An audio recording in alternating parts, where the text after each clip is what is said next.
안녕하세요. 오늘 이 아침에 나오신 성도님들을 환영합니다. 비록 화면 앞에서 저희들이 서로를 위하여 기도하지만 하나님 앞에 마음을 합하여 교회를 위하여 또 성도님들을 위하여 기도할 때에 귀한 하나님의 은혜가 임하는 귀한 이 아침 시간 되시기를 간절히 축원드립니다. 다 같이 사도신경으로 우리의 신앙을 고백하시면서 2020년 7월 8일 수요일 아침 기도회를 하나님께 드리겠습니다. 전능하사 천지를 만드신 하나님 아버지를 내가 믿사오며 그 외아들 우리 주 예수 그리스도를 믿사오니 이는 성령으로 잉태하사 동정녀 마리아에게 나시고 본디오 빌라도에게 고난을 받으사 십자가에 못 박혀 죽으시고 장사한 지 사흘 만에 죽은 가운데서 다시 살아나시며 하늘에 오르사 전능하신 하나님 우편에 앉아 계시다가 저리어서 산 자와 죽은 자를 심판하러 오시리라. 성령을 믿사오며 거룩한 공예와 성도가 서로교통하는 것과 죄를 사하여 주시는 것과 몸이 다시 사는 것과 영원히 사는 것을 믿사옵나이다. 아멘. 이 시간에 함께 찬양하는 시간 갖도록 하겠습니다. 찬송가 449장 통일 찬송가 377장 예수 따라가며 하나님께 찬양하겠습니다.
아멘. 오늘 이 아침에도 함께 하시며 기도하기 원합니다. 기도하실 때에 교회와 성도님들을 위해 기도해 주십시오. 중직자들, 교육자들, 그리고 우리가 돕고 있는 선교사들, 당회와 위원회들, 전도회들, 교회 학교 각 부서들, 교회와 예배 회복을 위해 기도해 주시고, 교회에 연로하신 어른들과 병중에 계신 분들, 여러 모양으로 어려우신 분들을 위해 기도해 주십시오. 특별히 강예지 어린이와 그 가정을 위해 기도해 주시기 바랍니다. 또 하나 더 기도 제목이 있습니다. 임덕준 집사님, 하연준 집사님의 어머니 되시는 조상래 권사님께서 7월 6일 76세의 일기로 하나님의 부르심을 받았습니다. 그래서 어제 장례 예식이 있었는데요. 하나님의 크신 위로가 우리 유가족에게 임하시기를 기도하는 이 아침 시간이 되었으면 좋겠습니다. 두 번째로 우리 조국 대한민국을 위해 기도해 주십시오. 한국교회와 위정자들, 북한 선교와 자유평화 통일을 위해 기도해 주시고, 저희가 살고 있는 이 아르헨티나를 위해 기도해 주십시오. 특별히 지금도 수고하고 있는 의료진들, 봉사자들, 위정자들에게 하나님의 크신 은혜가 임하고 하나님의 지혜가 임해서 그들이 이 어려운 가운데 하나님의 쓰임을 받는 귀중한 일꾼들이 되게 해달라고 기도하시기 바랍니다. 같이 기도하겠습니다.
예수님의 이름으로 기도합니다. 아멘. 오늘 저희가 읽을 하나님의 말씀은 베드로전서 4장 말씀입니다. 베드로전서 4장 12절에서 19절까지의 말씀입니다. 제가 갖고 있는 성경으로는 신약성경 381페이지에 있습니다. 다 찾으신 줄 알고 같이 읽겠습니다. 12절 말씀입니다. 사랑하는 자들아, 너희를 연단하려고 오는 불시험을 이상한 일 당하는 것 같이 이상히 여기지 말고 오히려 너희가 그리스도의 고난에 참여하는 것으로 즐거워하라. 이는 그의 영광을 나타내실 때에 너희로 즐거워하고 기뻐하게 하려 함이라. 너희가 그리스도의 이름으로 치욕을 당하면 복 있는 자로다. 영광의 영, 곧 하나님의 영이 너희 위에 계심이라. 너희 중에 누구든지 살인이나 도둑질이나 악행이나 남의 일을 간섭하는 자로 고난을 받지 말려니와 만일 그리스도인으로 고난을 받으면 부끄러워하지 말고 도리어 그 이름으로 하나님께 영광을 돌리라. 하나님의 집에서 심판을 시작할 때가 되었나니 만일 우리에게 먼저 하면 하나님의 복음을 순종하지 아니하는 자들의 그 마지막은 어떠하며 또 의인이 겨우 구원받으면 경건하지 아니한 자와 죄인은 어디에 서리요. 그러므로 하나님의 뜻대로 고난을 받는 자들은 또한 선을 행하는 가운데 그 영혼을 미쁘신 창조주께 의탁할지어다. 아멘. 오늘 저희가 어제부터 읽었던 베드로전서 4장의 말씀을 읽었습니다. 3장의 주제 중에 마지막에 다루었던 예수를 믿음으로 그리스도인이 되어 받는 고난의 가치와 그 고난 앞에 가져야 할 자세를 말씀해 주고 계십니다. 특별히 오늘 말씀에서는 우리가 예수님의 이름 때문에 가지는 이 고난을 복 있는 자들이 받는 것이며 또한 하나님께서 함께 하시는 것이라고 말씀해 주고 계십니다. 14절 말씀인데요. 우리 같이 한번 읽어보겠습니다. 너희가 그리스도의 이름으로 치욕을 당하면 복 있는 자로다. 영광의 영, 곧 하나님의 영이 너희 위에 계심이라. 고난을 당할 때에 분명히 생각해야 하는 것은 그 고난의 이유입니다. 내가 비록 치욕을 당하는 욕을 먹는 순간이더라도 그 고난을 예수 그리스도를 믿는 것 때문에 받는 고난이라면 그것을 예수님 때문에 감수할 수 있는 것이죠. 그런데 지금 받고 있는 이 고난이 나의 잘못 때문에 받는 처벌이라면 이것을 고민해 보아야 한다는 것입니다. 그리고 만일 나의 잘못이라면 당연히 그 처벌을 인정하고 나의 잘못을 고쳐야만 합니다. 그래서 나의 잘못으로 당하는 개인적인 이유로 고난을 당하지 말아야 하는 것이죠. 그래서 15절에 이렇게 말씀해 주고 계십니다. 너희 중에 누구든지 살인이나 도적질이나 악행이나 남의 일을 간섭하는 자로 고난을 받지 말려니와. 아멘. 15절의 말씀은 나만이 아니라 교회 안에 있는 성도들 중에 이런 악행들을 행함으로 고난을 받고 있다면 이런 악행들을 중단하게 하라라고 하는 목회적인 명령입니다. 이것이 교회이고 한몸된 성도들이 함께 이루어 나가야 될 교회의 아름다운 연합입니다. 왜냐하면 교회의 한 지체가 어떤 이유이든 간에 고통을 당하면 같은 한 몸인 다른 지체들, 그러니까 교회의 성도들도 아픔을 가지게 되기 때문입니다. 이렇게 사사로운 죄악으로 받는 고난들은 당장 멈추게 해야 하지만 오늘 예수 그리스도 때문에 그리스도인으로 받는 고난은 우리에게 다른 명령들을 주고 계십니다. 총 3가지 명령들이 나오는데요. 이 명령들을 살펴보며 오늘도 그 명령을 지킬 하나님의 힘을 달라고, 능력을 달라고, 성령의 충만함을 달라고 기도하시는 이 아침 시간 되시기를 간절히 축원드립니다. 첫 번째 명령은 13절 말씀에 나옵니다. 우리 13절 말씀 같이 읽겠습니다. 오히려 너희가 그리스도의 고난에 참여하는 것으로 즐거워하라. 이는 그의 영광을 나타내실 때에 너희로 즐거워하고 기뻐하게 하려 함이라. 아멘. 오늘 무엇이라고 13절에 말씀해 주고 계십니까? 고난 중에 즐거워하라 라고 명령하고 계십니다. 고난 중에 즐거워할 수 있다고 말씀하고 계신 거죠. 두 가지를 바라보면 고난 중에도 즐거워할 수 있다고 말씀하십니다. 하나는 예수님의 고난을 기억하고 지금 당하고 있는 그 고난이 그 예수님의 고난에 참여하는 것임을 알게 될 때 우리가 이 고난 중에도 즐거워할 수 있다라는 겁니다. 다른 하나는 예수님의 재림에 받을 비교할 수 없는 큰 기쁨을 바라보게 되면 지금 고난 중이지만 그 기쁨을 바라보며 즐거워할 수 있다라고 말씀하고 계십니다. 고난 중에 어떻게 웃을 수가 있겠습니까? 치통이 있으면 어떻게 웃을 수 있겠습니까? 그러나 예수님의 이름 때문에 당하는 이 치욕은 하나님의 영이 함께 계시고 함께 당하는 것이기 때문에 우리 안에 이해할 수 없는 즐거움을 하나님이 허락해 주시는 것입니다. 교회 역사상 첫 번째 순교자이신 스데반 집사님의 얼굴은 그 순교당하기 전, 하나님의 말씀을 전하기 전 그의 얼굴은 천사와 같았다라고 성경은 말씀해 주고 계십니다. 사도행전 6장 15절인데요. 제가 읽어드립니다. 공회 중에 앉은 자들이 다 스데반을 주목하여 보니 그 얼굴이 천사의 얼굴과 같더라. 아멘.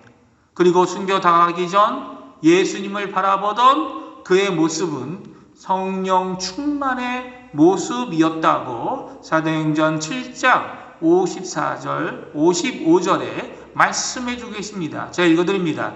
그들이 이 말을 듣고 마음에 찔려 그를 향하여 이를 갈거든 스데반이 성령 충만하여 하늘을 우러러 주목하여 하나님의 영광과 미 예수께서 하나님 우편에 서신 것을 보고 라고 말씀하십니다. 사도 베드로가 말씀하시는 즐거움, 그 기쁨은 우리 스스로 가질 수 있는 것이 아님이 분명합니다. 그러나 분명히 말씀하십니다. 그런 고통, 예수님 때문에 당하는 고난이 있을 때 우리 혼자 있는 것이 아니라는 겁니다. 하나님의 영이 함께 하시고 그리스도의 고난에 참여하는 것이며 이제 받을 고난의 끝에 예수님의 재림 때 받을 최고의 기쁨을 바라보며 가질 수 있는 고난 중에 기쁨이다 라고 말씀하고 계십니다. 두 번째 고난 중에 주신 명령은 16절에 또 나옵니다. 우리 16절 말씀 같이 읽어보겠습니다. 만일 그리스도인으로 고난을 받으면 부끄러워하지 말고 도리어 그 이름으로 하나님께 영광을 돌리라. 고난의 이유가 내가 그리스도인이기 때문에 가지는 것이라면 가져야 할 분명한 자세는 부끄러워하지 말라라고 말씀하십니다. 처음에 부끄러움을 느꼈다면 그 가지고 있는 느낌을 지금 당장 중단하고 도리어 고난 중에 그의 이름으로 하나님께 영광을 돌리라라고 명령하십니다. 하나님의 말씀을 듣고 있는 나만 지키는 것이 아니라 또 그렇게 할 수 있도록 다른 그리스도인들, 다른 성도들에게도 지키도록 하라라는 목회적인 명령입니다. 그러니까 우리 공동체가 함께 서로를 격려하며 지켜나가야 할 분명한 말씀이죠. 나만 부끄러움 안 느끼면 되지가 아니라 함께 부끄러움을 느끼지 말자라는 겁니다. 무엇 때문에 부끄러움을 가지게 되는 것일까요? 인간적인 연약함 때문에 부끄러워하고 그리스도인의 의미가 몰라 부끄러워할 수 있습니다. 사도 바울은 자신이 부끄러워하지 않는 이유를 로마서 1장 16절 17절에 잘 말씀해 주고 계십니다. 제가 읽어드립니다. 내가 복음을 부끄러워하지 아니하노니 이 복음은 모든 믿는 자에게 구원을 주시는 하나님의 능력이 됨이라. 먼저는 유대인에게요 또한 헬라인에게로다. 복음에는 하나님의 의가 나타나서 믿음으로 믿음에 이르게 하나니 기록된 바 오직 의는 믿음으로 말미암아 살리라 함과 같으니라. 아멘. 우리가 그리스도인이 된다는 것은 이렇게 부끄러움을 느끼는 것이 아니라 오히려 하나님의 능력을 통해 구원을 선물로 받은 자임을 말씀해주고 계십니다. 그래서 이 구원의 능력, 하나님의 능력 때문에 사도 바울은 자신이 복음을 부끄러워하지 않는다라고 고백하고 있는 것이죠. 오늘 사도 베드로도 마찬가지입니다. 그리스도인이 되어 부끄러워하는 이유가 있다면 오늘 본문은 고난 때문이다 라고 말씀하고 계신 거죠. 그리스도인이란 이름 때문에, 그 이름 자체 때문에 가지는 어려움이기도 합니다. 왜냐하면 그리스도인이라는 이 이름 자체는 예수쟁이란 말이죠. 좋은 의미에서 칭송하기 위해 만들어진 별명은 아닙니다. 그리스도를 위해 죽고 그리스도를 위해 사는 자들, 자신의 생명을 이미 그리스도에게 넘겨준 자들이다 라는 의미를 가지고 있고, 오늘 성경에도 말씀하신 것 같이 치욕을 당하고 당연히 고난을 받아야 하는 세상 가운데 있음을 말해주고 계십니다. 지금 당장 이런 부끄러움을 멈추고 그 이름으로 하나님께 영광을 돌리게 하라. 이것이 오늘의 명령인 것이죠. 예수님을 더욱 자랑스러워 해야만 합니다. 세 번째 명령은 19절에 나옵니다. 우리 19절 말씀 한 번 더 읽겠습니다. 같이 읽습니다. 시작. 그러므로 하나님의 뜻대로 고난을 받는 자들은 또한 선을 행하는 가운데에 그 영혼을 미쁘신 창조주께 의탁할지어다. 아멘.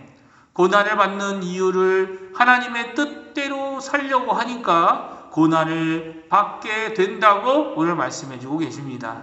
불어오는 세속의 바람을 맞서고 성도로서 앞으로 신앙의 걸음으로 전진하려면 결코 쉽지 않습니다. 그럼에도 선을 행하는 하나님의 기준의 삶을 살아야 하는 것이 우리에겐 큰 고통이 되지만 그 고통 가운데 그 삶을 살아야 하는 것이죠. 그 어느 것도 우리의 스스로의 힘과 우리 스스로의 덕행으로 결코 이룰 수 없는 것들입니다. 우리가 믿고 의지하는 분 때문에 가능해지는 것이죠.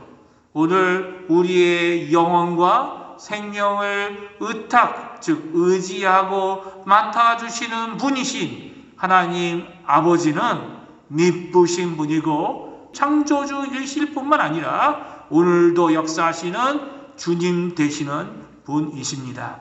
그분께 맡기는 우리가 된다면 그분이 주시는 능력과 성령의 충만함으로 이 모든 일을 감당할 수 있는 것입니다. 오늘 이 말씀을 기억하시면서 하나님 아버지께, 하나님 아버지 앞으로 나아가는 이 아침 시간이 되었으면 합니다. 오늘 미쁘신 하나님께서 우리와 함께 계십니다. 믿음을 굳게 갖고 주님의 고난의 십자가를 바라보며 이제 곧 오실 주님의 영광을 바라보며 마라나타 고백하시며 하루를 기쁨으로 사시는 우리 중앙교회 성도님들 되시기를 간절히 축원드립니다. 다 같이 기도하겠습니다. 할렐루야. 하나님 아버지 감사합니다. 오늘 이 아침에 저희들이 받는 어려움과 고난, 이 세상에서 세상에 물들어 사는 자들이 아닌 하나님이 원하시는 하나님의 백성, 성도로서의 삶을 살아가는 가운데 가지는 고난이 있음을 오늘 또 성경을 통해 듣습니다. 이미 저희들이 그 고난 가운데 있는 성도들도 있고, 그렇지만 그 가운데서도 저희들이 하나님의 뜻, 또 예수 그리스도의 고난을 바라보며 이 모든 어려움을 잘 이겨내는 저희가 될 수 있도록 주님 역사하여 주시옵소서. 우리 사랑하는 어머니를 하나님의 품에 떠나보내고 이 어제 장례 예식으로 슬픔에 잠겨 있는 우리 유가족들을 주님 기억해 주시고, 특별히 우리 임 집사님을 주님께서 붙들어 주셔서 이 상심한 마음에 하나님의 크신 위로와 은혜의 말씀을 넣어 주시고, 그의 삶 가운데 하나님을 향한 뜨거운 믿음으로 주님이 주실 그 위로 안에 큰 격려와 위로를 받는 우리 유가족들 다 될 수 있도록 주님 역사하여 주시옵소서. 함께 기도하는 우리 주한교회 성도님들에게도 같은 은혜, 더 큰 은혜를 주님 허락해 주시옵소서. 지금 당하고 있는 이 고난의 시간을 잘 견디고 하나님께는 영광, 또 하나님이 원하시는 하나님의 뜻을 이루어 드리는 귀한 일꾼들로 하나님 앞에 드러나는 우리 모든 주한교회 성도님들 되도록 주님 역사하여 주시옵소서. 감사드리며 예수님의 이름으로 간절히 기도하옵나이다. 아멘. 하늘에 계신 우리 아버지여, 이름이 거룩히 여김을 받으시오며 나라가 임하옵시며 뜻이 하늘에서 이루어진 것 같이 땅에서도 이루어지리이다. 오늘날 우리에게 일용할 양식을 주옵시고, 우리가 우리에게 죄 지은 자를 사하여 준 것 같이 우리의 죄를 사하여 주옵시고, 우리를 시험에 들게 하지 마옵시며 다만 악에서 구하옵소서. 대개 나라와 권세와 영광이 아버지께 영원히 있사옵나이다. 아멘.